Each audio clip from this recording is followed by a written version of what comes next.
Thank you for being here, Brian. My pleasure. So we announced our Q3 results today. Can you give us some of the main highlights? I would describe our quarter financially as a very solid quarter. All three divisions operating well. Canadian banking had another strong quarter, good expense discipline. International banking continues to run on all 8 cylinders, and we're very proud of their performance. Global banking and markets had what I would call a steady quarter. Trading environment is very tough. It's been an active period of time for the bank in terms of capital deployments on important strategic investments. We've added another wealth management acquisition. That's the acquisition of MD Financial. What was the Street's reaction to that deal, and how does MD Financial fit into the bank's longer-term acquisition strategy? We'd looked at the asset, we admired the business model for a long period of time. So when the process started, we knew that this was an acquisition we wanted. It ties in nicely with the Jarislowsky-Fraser acquisition we made earlier this year, but also with the Canadian banking's goal of growing its primary customer base by 1 million new customers. Will become the 3rd largest asset manager in the country and largest in the private investment council space, which is a very important growth engine for the bank going forward, and obviously really important for our customers.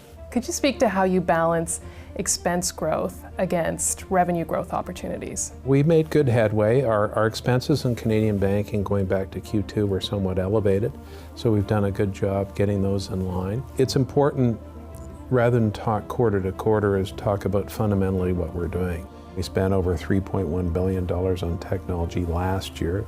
The number this year will be even higher than that. That's really important to digitize the bank, make it easier for our employees to service our customer base, and with that should come the benefit of lower costs. There's an increased regulatory spend on things like anti-money laundering, AML, and that means we have to, be prudent about how we manage the costs throughout the rest of the bank. And I think we're doing a good job of adjusting to that and getting the right rhythm of our expenses. And there were elections in Mexico and Colombia recently. Can you speak to the bank's outlook?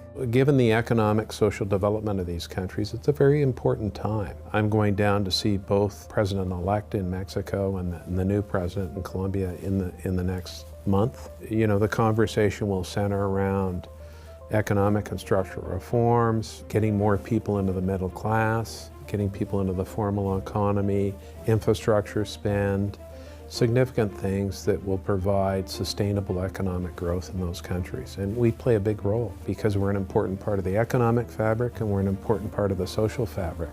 And the Leafs and Raptors are beginning their 2018-19 season in the new Scotiabank Arena. Can you update us on the construction team's progress? We got the keys to the building on July 1st, so you can see the naming of Scotiabank Arena. We're very proud to be on the building, and it's a 20-year partnership. It has a lot of buzz around it. You'll see some developments around Maple Leaf Square. You'll see some developments in terms of branding efforts around Scotiabank in the building. It's all about enhancing the sporting experience and weaving financial services into that. We've got lots of great ideas and initiatives underway.